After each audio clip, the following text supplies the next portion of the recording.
खरदूषण और त्रिशिरा युद्ध में रत थे। एक एक साथ जितने आयुध उनके पास से सब भगवान पर छोड़ दें, लेकिन भगवान को तो भगवान की दिव्य शक्ति ने कवच बना रखा, वहां कुछ उपस्थित होता ही नहीं, कुछ उपस्थित नहीं होता। आने वाले समय में आप दर्शन करेंगे, एक छोटा सा देश है इज़राइल,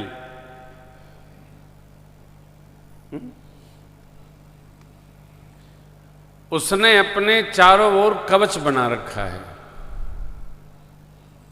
कोई भी आयुध कहीं से जाता है तो वो कवच उसको नष्ट कर देता है। बहुत समय नहीं लगेगा, आने वाले 5 वर्ष में भारत भी उसी कवच से लसलैस हो जाएगा।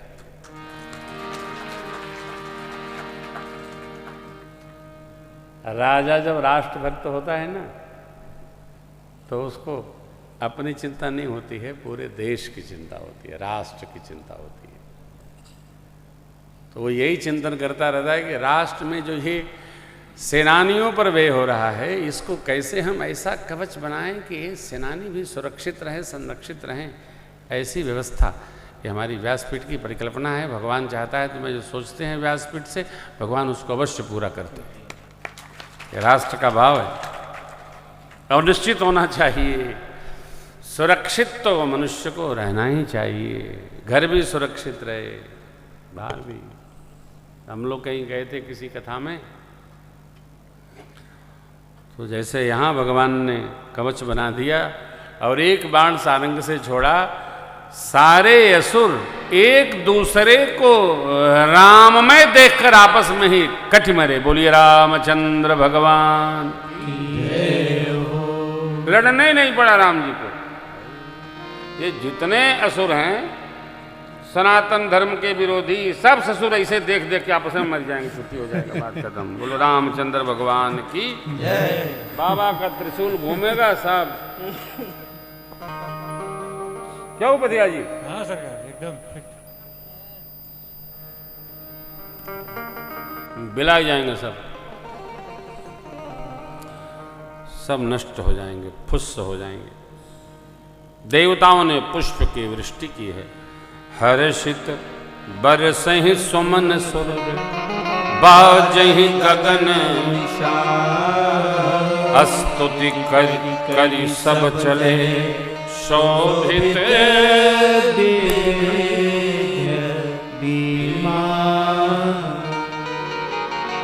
भगवान ने जब जय प्राप्त किया, देवता सब निर्द्वंद हो गए, क्योंकि खरदूषण त्रिशिरा ये तीनों रावण के समान बलशाली हैं। आप कहेंगे वो लंका में रहता है, श्रीलंका वाले लोग कहते हैं ये लंका नहीं है, वो दूसरी लंका। चाहे जौन लंका, नाम लंका है ना, चाहे जौन उससे बाद लंका हो, अपने को क्या पता, जो है सो सामने है, जानते नहीं तो क्या जाने। जो भी हो, देवताओं को यह विश्वास हो गया कि अब रावण अवश्य मरेगा। देवता लोग अविश्वास में रहते, डरते रहते। कौन? जो संसार के सुख का कांक्षी व्यक्ति होता है, वो सुख छीनने से बहुत डरता है। जो है वो न चला जाए, जो है वो गायब न हो जाए, तो वो सेफ मोड रखता है। अरे भगवान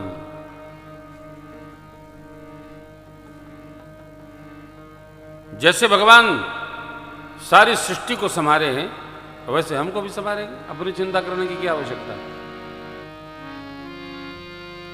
कई लोग तो भोजन की सामग्री मिली तो तकिया के नीचे रख के सो जाते हैं। काहे? अकल न मिला तो, अरे कल बचे नहीं तो, अरे सुबह को खावे सांझ को झक्के, ताको कबीरा संग न रखे। आज दिए हैं कल भी देंगे, भगवान की लीला है अपनी। उनकी रचना अद्भुत है साहब, क्या कहना। इधर धुआं देखी घर दूषण के राजा, ये स्वप्न खा रावण।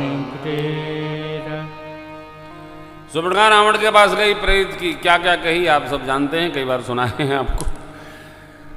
इधर भगवान ने लक्ष्मण जी कंदमूल फल लेने गए तो मां से कुछ चर्चा की। कहा देवी एक रुचिर चर्चा आपसे करनी है प्रभु। ये मायावी असुर लोग मानेंगे नहीं, उत्पात करने अवश्य आएंगे, इसलिए मैं चाहता ही हूं कि आप अग्नि नारायण के पास कुछ दिन के लिए सुरक्षित रहिए और अपना प्रतिबिंब हमारे पास छोड़िए। तुम पावक महु करहु निवासा, कब लगे जब लगे करहु निसाचर। माँ के वचन को सुनकर, आज्ञा मानकर मेरी माँ तत्क्षण प्रतिबिंब भगवान के बगल में पधरा दी और अपने अग्नि प्रवेश करके बोलिए सिया महारानी की जय हो।